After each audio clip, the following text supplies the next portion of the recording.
Assalamualaikum warahmatullahi wabarakatuh. Perkenalkan, nama saya Fitriya Nuraida. Saya dari KPI semester 2 Universitas Islam Nusantara. Di sini saya akan memaparkan dan menjelaskan materi tentang qaulan balighun, qaulan layyinan, qaulan kariman, qaulan maitsuran, dan qaulan tsaqilan. Yang pertama yaitu qaulan balighun. Kata baligh berarti tepat, lugas, fasih, dan jelas maknanya.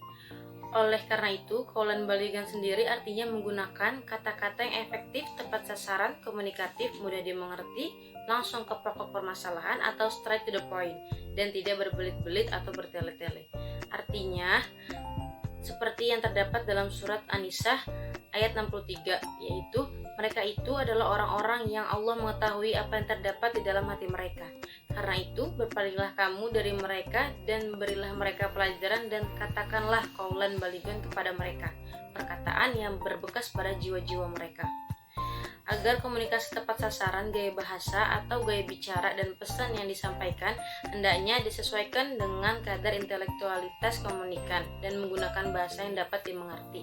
Seperti contohnya yang pertama yaitu gaya bicara dan pilihan kata dalam berkomunikasi dengan orang-orang awam tentu harus dibedakan dengan saat berkomunikasi dengan kalangan cendekiawan. Contoh kedua yaitu berbicara di depan anak TK tentu tidak sama dengan saat berbicara di depan mahasiswa atau para pekerja lainnya. Selanjutnya yang kedua yaitu qaulan layyinan.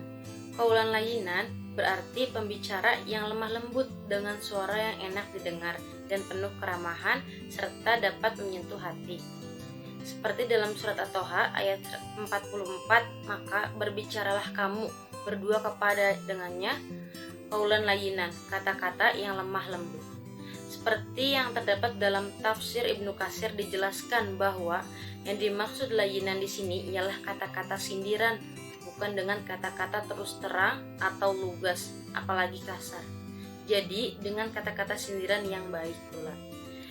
Jadi maksud di sini itu dalam komunikasi Islam semaksimal mungkin dihindari kata-kata kasar dan suara intonasi yang bernada keras atau tinggi. Selanjutnya yaitu qaulan kariman.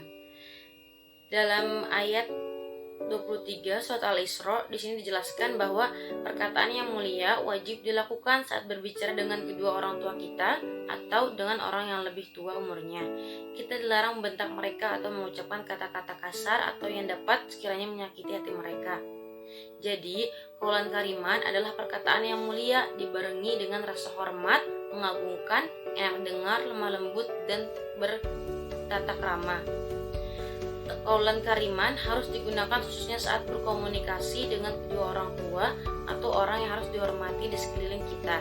Dalam konteks jurnalistik dan penyiaran, qaulan kariman bermakna menggunakan kata-kata yang santun, tidak kasar, tidak vulgar, dan menghindari bad taste seperti kata-kata yang didengarnya jijik atau muak atau bisa dengar ngeri dan didengarnya sadis. Selanjutnya yaitu yang ketiga qaulan maitsuran. Qaulan maitsuran di sini bermakna ucapan yang mudah, yakni mudah dicerna, mudah dimengerti dan dipahami oleh komunikan.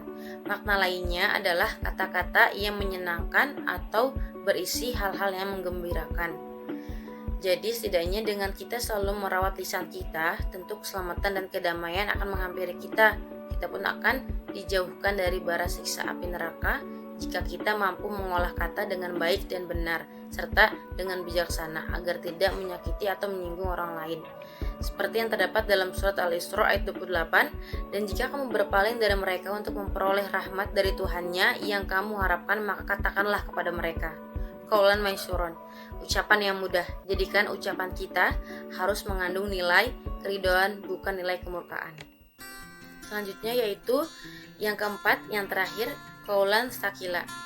Qaulan tsaqila yakni penyampaian pesan yang berbobot dan penuh makna, memiliki nilai yang dalam, memerlukan perenungan untuk memahaminya dan bertahan lama. Dengan demikian, qaulan tsaqila juga berarti kata-kata yang berbobot dan berat dari seorang ahli hikmah.